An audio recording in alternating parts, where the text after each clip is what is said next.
जय हिंद dear students. Shri Ram Academy के ऑनलाइन प्लेटफॉर्म में आपका हार्दिक स्वागत है।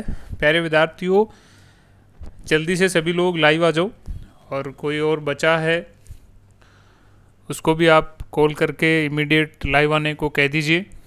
वैसे हमने सभी बच्चों को इन्फॉर्म कर दिया है, फिर भी अगर कोई बच्चा रह गया हो जिसके पास मैसेज नहीं पहुंचा हो या नेटवर्क इश्यू की वजह से नोटिफिकेशन नहीं गया हो, तो आप लोगों की भी इतनी जिम्मेदारी बनती है कि आप अपने दोस्तों को हेल्प करें इस चीज़ में कि श्री राम एकेडमी डेली 4 बजे लाइव आके अभी स्पेशली जो द्वारका भर्ती का रिटर्न एग्ज़ाम है उसके लिए हम तैयारी करवा रहे हैं।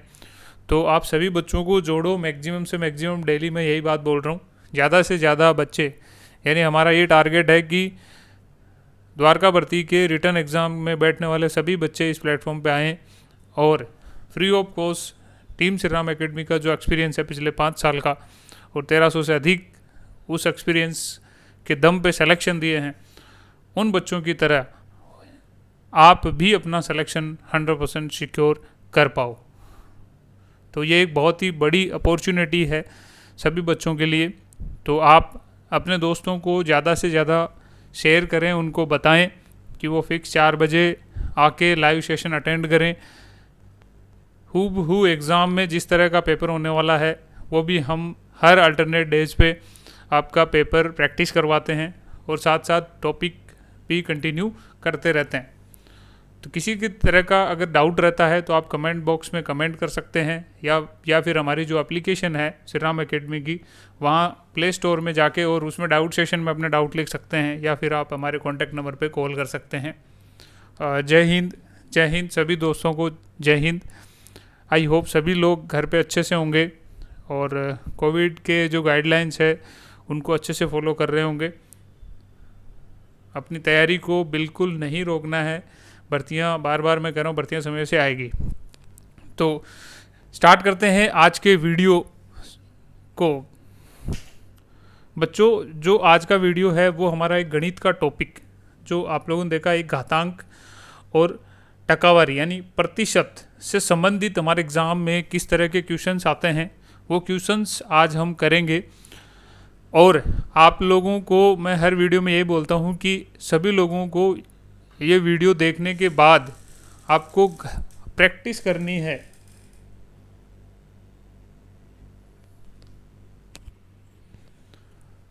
प्रैक्टिस नहीं करोगे तो इसका कोई बेनिफिट नहीं होने वाला है। आपको जिस तरह के सवाल इस वीडियो में मैं कराऊंगा उस तरह के सवाल आप फिर अपनी जो भी आपके पास चौपड़ी है उससे इस तरह के तमाम सवालों पे प्रैक्टिस करनी है बार बार। तो स्टार्ट करते हैं आज का वीडियो। सबसे पहले बच्चों, मैं आपको क्वेश्चन नंबर 1 आपके सामने स्क्रीन में, क्वेश्चन नंबर 1 क्या कहता है, यदि 27 की पावर जो x है और बराबर 9 के छेद में 3 की पावर x है तो हमें x क्या मान निकालना है। तो पहले ये घातांक से संबंधित क्वेश्चन है जो एग्ज़ाम में पूछे जाते हैं। तो पहले मैं थोड़ा सा आपको घातांक का बेसिक जो है वो क्लियर करा देता हूँ। तो देखो, यहाँ समझते हैं कि यदि अगर मान लो कोई आधार है, ये क्या है आधार, और ये इसकी मान लो पावर है m मान ली, तो ये इसको आधार कहते हैं और ये इसकी घात होती है। और घात का मतलब क्या होता है कि वो संख्या उतनी बार गुणा हो रही है। जैसे मैंने बोला कि भाई 2 की घात 2 है, इसका मतलब 2 अपने आप से कितनी बार गुणा हो रहा है, 2। अगर 3 की घात में 5 लिखूं तो 3 अपने आप से कितनी बार गुणा हो जाएगा, 5 बार गुणा 3। इस घात का मतलब ये होता है। समझ में आ गया? तो अब इन घातों के कुछ नियम है जो आप लोग देख लीजिए ध्यान से।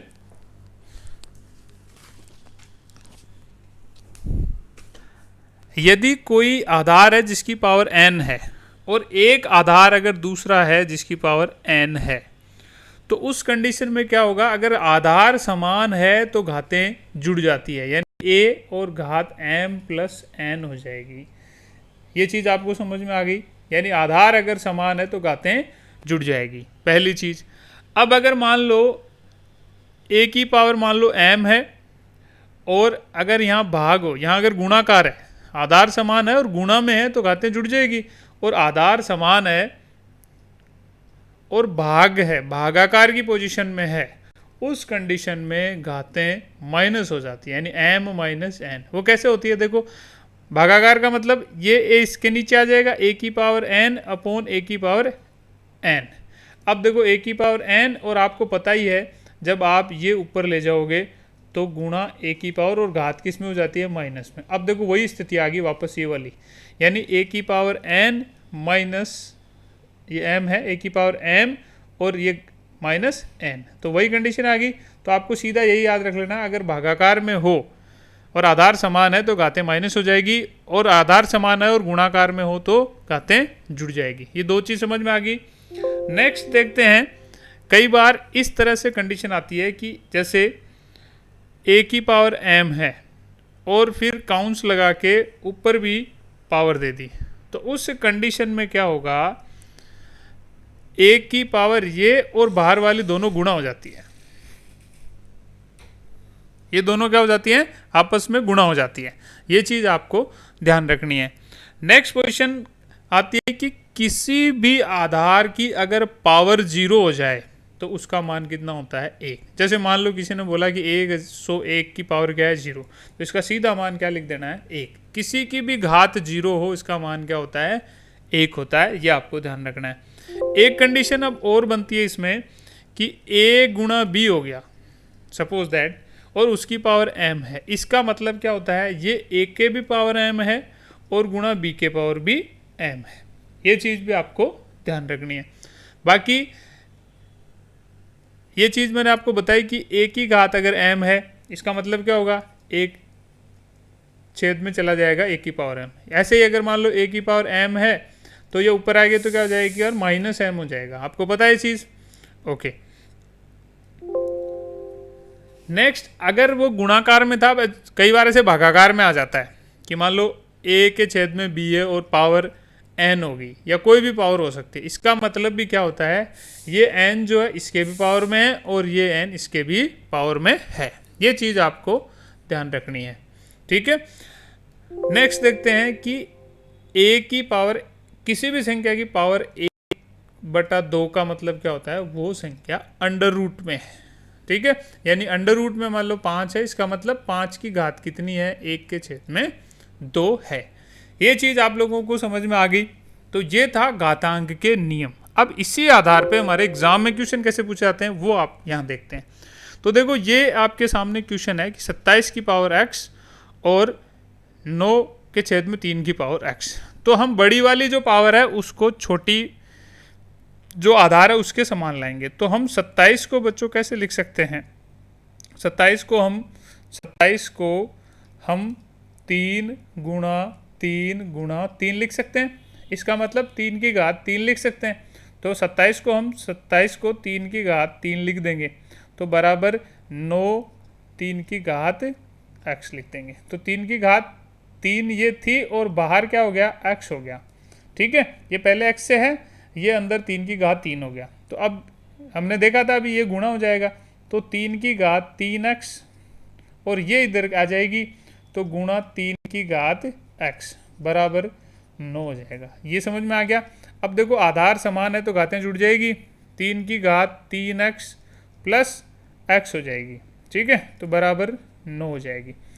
अब देखो, आप 9 को भी घात में बदल लो, 9 को भी हम क्या लिख सकते हैं, 3 गुणा 3, तो यानी 3 की घात कितनी लिख सकते हैं, 2 लिख सकते हैं। तो अब 9 को जगह आप क्या लिख दो, 3 की घात 2 लिख दीजिए। अब देखो, यहाँ 3x और x, 3 की घात 4x बराबर 3 की घात 2, ठीक है। अब नेक्स्ट क्या हो जाएगा, ये आधार समान है तो घातें बराबर होगी, 4x बराबर 2 हो जाएगा। तो x बराबर क्या हो जाएगा, 2 के छेद में 4। ये 4 नीचे चला जाएगा गुणाकार में भागाकार में। अब आप 2 का भाग दे दो, तो 1 और नीचे छेद में कितना है, 4। तो 2 का जब आप भाग दोगे तो कितना आ जाएगा, 1 के छेद में 2। तो इसका आंसर क्या हो जाएगा आपका, C 1 के छेद में 2। आई होप ये समझ में आ गया होगा। नहीं आया तो आप वीडियो को रिप्ले करके भी देख सकते हो। नेक्स्ट क्वेश्चन देखते हैं, ये भी घातांक का ही क्वेश्चन है। अब इसमें देखिए, आपको इसको सरल करना है। अब हमने देखा था माइनस घात है, इसका मतलब वो संख्या उल्टी हो जाती है, यानी 1 के छेद में चली जाती है। तो अगर हम इसको माइनस घात को ऐसे लिखें तो ये 1 के छेद में 3/8 की घात 2 ऐसे हो जाएगी। और सेम वो भी क्या हो जाएगी, 1 के छेद में 4/5 की घात 3 ऐसा हो जाएगा। और ऐसी कंडीशन में जैसे एक से ही ये 1 के छेद में 1/2 है तो इसको हम क्या लिखते हैं, ये उल्टा हो जाता है, 2 ऊपर चला जाता है 1 नीचे, तो वैसे ये हो जाएगा। तो ये कैसे हो जाएगा, 8 के छेद में 3 की घात 2 और गुणा 5 के छेद में 4 की घात 3 ऐसा हो जाएगा। ओके, अब आप इनको 8 की घात, इसका मतलब क्या हो गया, 8 की घात 2/3 की घात 2, अभी हमने देखा था यहाँ 5 की घात 3 छेद में 4 की घात 3। अब बराबर क्या लिख सकते हैं, 8 × 8 64 और 3 × 3 3 3 9। अब 5 को 5 3 घात मतलब 5 गुणा 5 गुणा 5 हो जाएगा, तो 5 25 25 5 125 कितना हो जाएगा, 125। ठीक है, और अब नीचे हमारे पास 4 को है तो 4 की 3 घात को मतलब 4 गुणा 4 गुणा 4, तो 4 चौक 16 16 चौक 64 64 हो जाएगा। अब ये 64 हो जाएगा तो ये 64 से ये 64 कट जाएगा। ठीक है, तो बच गया कितना, 125 के छेद में कितना बच गया, 9 बच गया। ठीक है, ये सॉरी यहाँ पे गुणा था। ठीक है, तो ये हमारा आंसर क्या आ गया, 125 के छेद में 9। तो देखिए 125 के छेद में 9 है क्या, डी हमारा आंसर है। तो ये बिल्कुल सही आंसर आपका है। ओके, देखते हैं नेक्स्ट क्वेश्चन। नेक्स्ट क्वेश्चन क्या है, ये भी घातांक से संबंधित है। यदि 25 की घात x - 3 बराबर 125 की घात 2x - 3। अब हमें क्या करना है कि आधार समान करने हैं। तो अब देखो 25 को आप कैसे लिख सकते हो, 5 गुणा 5 लिख सकते हो, यानी 5 की घात 2। और 125 को करो देके 5 के आधार में लाओ, 5 गुणा 5 5 25 और 25 5 125, यानी 5 की घात आप 3 लिख सकते हो, आधार समान हो गए। तो आप यहाँ 25 की जगह 5 की घात 2 और बाहर कितना है हमारा x - 3। ठीक है, और 125 की जगह आप लिख सकते हो 5 की घात 3 और बाहर कितना है 2x - 3। अब ये गुणा हो जाएगी बाहर और ये भी गुणा हो जाएगा, तो ये गुणा कर दो, 5 2x से गुणा हो गया 2x और -3 से गुणा हो गया 6 बराबर 5। ये 3 बाहर जाएगा तो 3 दूनी 6x और -3 3 9। अब आधार समान है तो घातें बराबर हो जाएगी, तो 2x - 6 2x - 6 बराबर क्या हो जाएगा, x - 9। अब हमें x का मान ज्ञात करना है, तो x वाली संख्या इधर ले आएंगे और बिना x वाली को वापस इधर भेज देंगे। तो ये हो गया हमारा 2x बराबर ये 2x और ये 6 इधर आ जाएगा तो माइनस का हो जाएगा 6x बराबर, यहाँ -9 पहले से है और ये प्लस माइनस का 6 इधर जाके क्या हो जाएगा, प्लस का 6 हो जाएगा। अब देखो 6x में से 2x गए तो 4x, अब बड़ी संख्या पे माइनस है तो इस पर भी क्या जाएगा माइनस बराबर माइनस का 9 और 6, यानी 9 में से 6 घटाओ कितने बच गए 3, किसके माइनस, ये माइनस से माइनस कट गया। तो अब आ गया 4x बराबर, तो 3 के छेद में कितना आ जाएगा 4। तो हमारा x का मान कितना आ गया, 3 के छेद में 4, यानी हमारा सही आंसर क्या हो जाएगा, डी हमारा सही आंसर हो जाएगा। तो ये समझ में आ गया सभी बच्चों को, बहुत आसानी से हो जाएगा। बस अब चाहे कितना ही बड़ा सवाल है इसी पैटर्न से आपको करना है, इसकी प्रैक्टिस करोगे तो आपका यहीं 1-2 स्टेप में ही आंसर आ जाएगा, बहुत जल्दी जल्दी होने लग जाएगा और एक्यूरेट भी होगा और सही भी होगा। नेक्स्ट क्वेश्चन देखते हैं। ये क्वेश्चन है हमारा प्रतिशत से।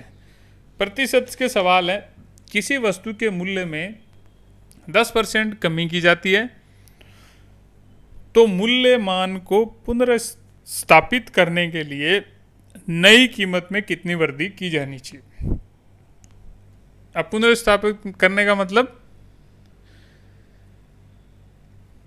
यानी जो वैल्यू थी अगर हमें उस वैल्यू को वापस लेके आना है तो कमी के बाद उस कीमत में कितनी वृद्धि करें कि वो वापस पहले वाला वैल्यू आ जाए।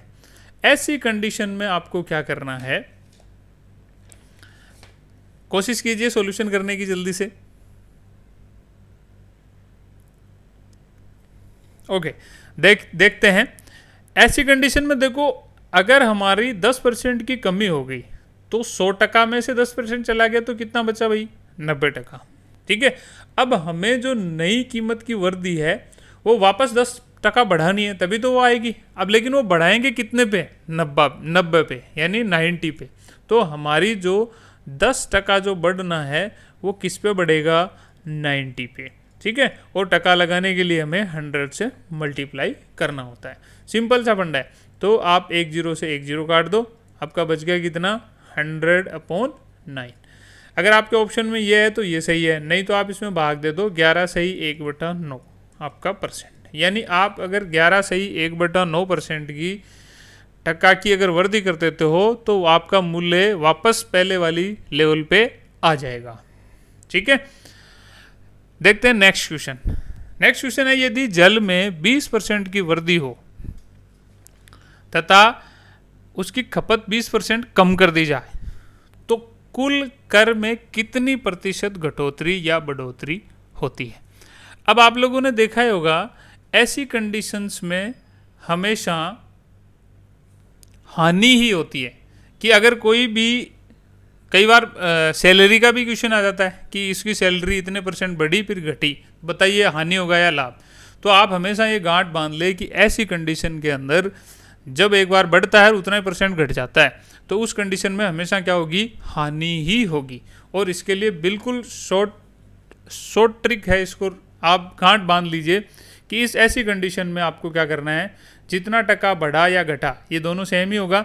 उस कंडीशन में आपको मान लीजिए कि x वैल्यू है तो आपको x² करना है और से डिवाइड कर देना है। ये जो इतना टका आएगा ये आपकी क्या हो जाएगी? हानि प्रतिशत हो जाएगा।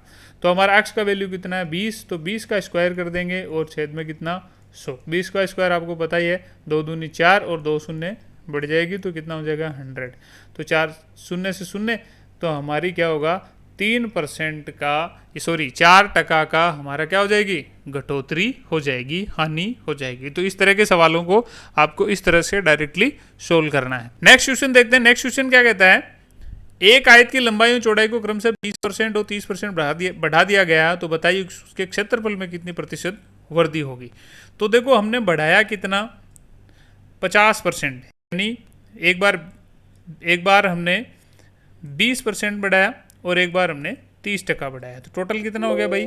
50% हमने बढ़ाया। तो अब हमारा क्षेत्रफल क्या होता है? लंबाई इंटू चौड़ाई। तो जिस हिसाब से लंबाई इंटू चौड़ाई अगर पहले की स्थिति में देंगे तो बढ़ेगी, अब वो उसी स्थिति में इतना % लंबाई इंटू चौड़ाई को गुणा करेंगे तो क्षेत्रफल भी हमारा बढ़ जाएगा। तो अब एक तो हमारी ये लंबाई इंटू चौड़ाई 50, तो हमारा क्या निकालना है? हमें इसका वृद्धि प्रतिशत निकालना है। तो हम वृद्धि प्रतिशत क्या निकालेंगे कि एक तो भाई 50,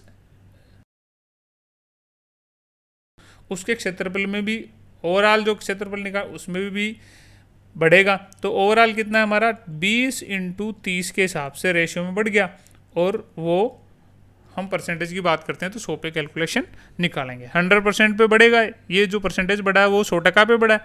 तो अब इसकी हम कैलकुलेशन कर देंगे। 50 + 20 × 30 कितना हो गया? 600, और छेद में 100, 0 से 0 कट गया। 50 और 6 कितने हो गए? 56। तो हमारी जो ओवरऑल जो क्षेत्रफल है उसमें वृद्धि कितने टका हो जाएगी? 56% हो जाएगी। देखते हैं नेक्स्ट क्वेश्चन।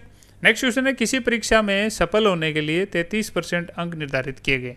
एक परीक्षार्थी 200 अंक प्राप्त किया लेकिन 21 अंकों से असफल हो गया, यानी फेल हो गया। तो कुल अंकों का पूर्णांक, यानी वो एग्जाम कितने कुल अंकों का था? इसका सिंपल सा फंडा है, देखो इसको समझने की कोशिश करो। इसकी शॉर्ट ट्रिक है वो भी मैं बताऊंगा, और आप समझ लोगे तो शॉर्ट ट्रिक आपको याद रखने की जरूरत ही नहीं पड़ेगी। ये कह रहा है कि भाई 33% से वो पास हो रहा था, लेकिन उसके अंक कितने मिले? 210, और वो 21 से फेल हो गया, 21 नंबर से फेल हो गया। इसका मतलब 210 में और 21 जोड़ते ही वो पास हो जाता, और पास के टका कितना है? 33। तो ये पास वाले नंबर और टका बराबर नहीं हो जाएंगे क्या? बराबर हो गए। तो हम क्या कह देंगे भाई, 33% जो है वो किसके बराबर हो गए? इसमें आप ऐड कर दो, कितना आ जाएगा? 231। कितना आ गया? 231। अब 1% की मैं बात करूं तो क्या आ जाएगा 231 अपॉन ये 33 नीचे चला जाएगा 33। अब हमें क्या पूछा है कि कुल अंक, कुल मतलब 100% पूछा है, तो मैं 100 बनाने के लिए इधर मुझे 100 से गुणा करना पड़ेगा, तो इधर भी 100 से गुणा करूंगा। तो ये 100% बनाने के लिए क्या करेंगे हम 231 अपॉन 33 को गुणा किससे कर देंगे, इधर भी हम 100 से गुणा कर देंगे। अब देखो 33 का इसमें अगर भाग दोगे तो कितनी बार जाएगा, 7 बार जाएगा, तो टोटल कितना हो जाएगा 700। यानी ये 700 नंबर का टोटल एग्जाम था। ठीक है, तो इस कंडीशन में आपको इस तरह से अगर समझ लिया तो आराम से ऐसे सवाल को कर सकते हो। अब शॉर्ट ट्रिक क्या है, वापस कंडीशन यही बनेगी शॉर्ट ट्रिक्स में। शॉर्ट ट्रिक्स क्या कहता है कि आपका a प्लस बी जो है उसमें x का परसेंटेज आप बना लो, यानी a प्लस बी, a क्या हो गया जितने अंक आप आए, और b मतलब आप जितने से फेल हो गए, यानी a plus b upon x गुणा, अगर टका निकालना है 100% निकालना है तो 100 से मल्टीप्लाई कर दो। अब a प्लस बी क्या है 210 प्लस 21 और हमारे परसेंटेज कितने 33, और गुणा में क्या कर दोगे 100 कर दोगे। तो देखो कंडीशन वापस वही आ गई, 231 ऐड कर दोगे 33 गुणा 100 बराबर 700। आंसर यही आने वाला है। अगर आपने समझ लिया तो इसको याद रखने की जरूरत है ही नहीं। देखते हैं नेक्स्ट क्वेश्चन। किसी विद्यालय में 60 विद्यार्थी हिंदी बोलते हैं, 50 विद्यार्थी अंग्रेजी बोलते हैं और 15 विद्यार्थी उर्दू बोलते हैं, तो विद्यालय में हिंदी बोलने वालों की कितना प्रतिशत है। अब ऐसे सवाल में देखते बच्चे कंफ्यूज हो जाते हो, कंफ्यूज होने की जरूरत ही नहीं है। सिंपल आपको अलग अलग भाषा बोलने वाले विद्यार्थियों की संख्या दी है, तो हमारे पास कुल विद्यार्थी कितने आ जाएंगे, कुल विद्यार्थी कितने आ जाएंगे भाई 60 हिंदी वाले हैं, प्लस 50 आपके अंग्रेजी वाले हैं, प्लस 15 आपके उर्दू वाले हैं। तो आप इन सभी को जोड़ दीजिएगा, कितना आ जाएगा टोटल 60 50 110 और 15 125 आ जाएगा। अब बोल रहे हैं कि 60 हिंदी बोल रहे हैं, तो अब 60 125 का 60 कितना परसेंट हो जाएगा, तो 60 अपॉन कितने का 125 का, और परसेंट के लिए हम 100 से गुणा करते हैं। तो हमारा जो हिंदी का परसेंटेज है वो इस तरह से निकल जाएगा। अब देख लीजिए आप कितने से कट जाएगा, 25 25 5 125 25 चौक 100 और ये हो गया 12 पंजो 60, तो 12 चौक 48। तो हिंदी बोलने वाले बच्चों के कितने परसेंटेज है, कितने टका है 48%। नेक्स्ट देखते हैं। किसी शहर की वर्तमान आबादी 40,000 है, इसमें पहले वर्ष 8% की वृद्धि होती है, जबकि दूसरे वर्ष 12% की कमी हो जाती है, तो 2 वर्ष बाद शहर की आबादी कितनी होगी। अब देखो इसमें एक तरीका तो आपका क्या है कि आप पहले साल वर्तमान आबादी कितनी है 40,000 है, और इसके पहले वर्ष यानी और एक साल जाने पे 8% की वृद्धि हो जाती है। तो एक तो ये हो जाएगा आप 40,000 का 8% निकालो और जो वैल्यू आएगी उसमें 40,000 में ऐड कर दो, तो अगले साल आपकी इतनी आबादी हो जाएगी, उसमें आप जोड़ दोगे। अब उसके अगले साल वो बोल रहा है कि 12% की कमी हो जाएगी, तो आप क्या करोगे 40,000 प्लस जो आपने ऐड किया, जो जोड़ा, उस संख्या का क्या निकालोगे 12%, और कमी हो रही है तो वो जो आएगा उसमें से टोटल में से माइनस कर दो, तो आपकी वर्तमान आबादी आ जाएगी। अब दूसरा शॉर्ट ट्रिक क्या कहती है कि आपकी टोटल जो जनसंख्या है, यानी आपको क्या निकालनी है वर्तमान आबादी, कब से 2 वर्ष बाद की, 2 वर्ष बाद की आबादी क्या होने वाली है। तो आप इस तरह से निकालते हो कि जब से गणना करनी है तब आपकी आबादी कितनी है 40,000, कितनी है 40,000, तो पहले साल आपकी 8% बढ़ी, तो 100 बढ़ता है हमेशा, तो कितना हो जाएगा 108, ठीक है, और हमेशा काउंटिंग किस पे करेंगे 100 से, गुणा अगले साल आपकी 12% कम होगी, तो 100 में से 12 कम होगी तो कितने हो गए 88, और हम 100 से डिवाइड कर देंगे। इस तरह से और भी साल अगर आएंगे और बढ़ रही है घट रही है तो आप उस तरह से गुणा करते जाओगे, जितने भी साल का होगा इसी तरह से आप करते जाओगे, फिर काट दोगे तो आपका आंसर आ जाएगा। अब देखो 2 शून्य से ये 2 शून्य गई, 1 और 2 शून्य से ये और ये 2 शून्य गई। अब आप 4 108 और 88 को गुणा कर दो तो आपका आंसर आ जाएगा। तो आप इनको गुणा करोगे तो आंसर क्या आ जाएगा 38016। तो वर्तमान आबादी ये आपका आंसर हो जाएगा। वर्तमान आबादी आपकी 38,016 रह जाएगी। नेक्स्ट देखते हैं, ए की आय बी की आय से 20% अधिक है, जबकि सी की आय से 10% कम है। यदि सी की आय 4800 रुपये है तो बी की आय कितनी होगी। इस तरह के सवाल को हम दो तरीके से कर सकते हैं। मैं आपको दोनों तरीके बताऊंगा, जो तरीका आपको समझ में आए उससे आप अगले सवाल जो भी प्रैक्टिस करोगे उससे कर सकते हो। तो देखो, पहली चीज़ तो हमें की दी हुई है, सी की आय दी हुई है। कितनी दी हुई है? सी की आय क्या दी हुई है? 4,800 रुपये हमें दिए हुए। ठीक है, अब ये एक स्टेटमेंट में कहता है कि ए की आय सी से तुलना करें तो सी की आय से 10% कम है। यानी अगर हम ए की आय निकालें तो वो 10% कम है, तो यानी कितनी हो जाएगी? 90 हो जाएगी। तो अब 4800 का 90% निकाल लेंगे। ठीक है, 90% 48 को हम निकाल लेंगे तो 480 को 9 से गुणा कर दो, आपका आ जाएगा 4320 रुपये। ए की आय आएगी, लेकिन हमें पूछा क्या है? बी की आय। अब बी की आय निकाल लेंगे। तो बी की आय कैसे निकालेंगे? देखो, बी की आय में क्या कंडीशन है कि जो बी की आय है उसमें क्या दिया हुआ है कि ए की आय बी की आय से 20% अधिक है। तो हमारी जो ए की आय है 430, हम गणना करेंगे 120 पे। किसकी करेंगे? 120 पे इसकी गणना कर लेंगे। तो ऐसी कंडीशन के अंदर 4320 है। ठीक है, तो अब आपकी बी की आय यहाँ से निकल के आ जाएगी। ठीक है, अब आप 4320, थोड़ा पेन चलने का इशू हो रहा है, 4320 और एक ये जीरो, आपका ये जीरो हो जाएगा। ठीक है, और भाग दोगे 12 से, तो आप जब भाग दोगे तो आपका आंसर आ जाएगा 3600 रुपये। तो आपकी 3600 रुपये आ गई आपकी बी की आय। तो एक तरीका तो ये है। दूसरा तरीका और बता देता हूँ आपको। दूसरा तरीका क्या है कि मान लीजिए हमने ए, बी और सी यहाँ पे लिखा। अब ये तुलना कर रहा है, पहले ए और बी को लेते हैं कि ए की आय बी की आय से 20% अधिक है। तो हमने माना कि भाई बी की आय मान ली हमने 100। ठीक है, तो ए की आय 20% अधिक है, तो कितनी हो जाएगी? 120। अब इसका टका निकाल लेते हैं। इसका अनुपात हो गया, ये अनुपात में हम अनुपात में ले लेते हैं इन चीज़ों को। तो पहले इन दोनों को देखते हैं। तो 1 शून्य से 1 शून्य कट गया, 6 दूनी 12 और 5 दूनी 10, 6:5 आ गया। अब देखते हैं सी और ए का क्या रिलेशन है। सी और ए का रिलेशन क्या है? ये कहता है सी से ए की जो आय है वो सी की आय से 10% कम है। तो अगर मान लो हमने सी की आय कितनी मानी?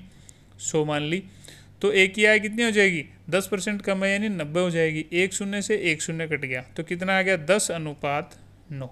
अब देखो, ए की आय यहाँ पे भी है और यहाँ पे भी है। अब हमें क्या करना है इस कंडीशन में?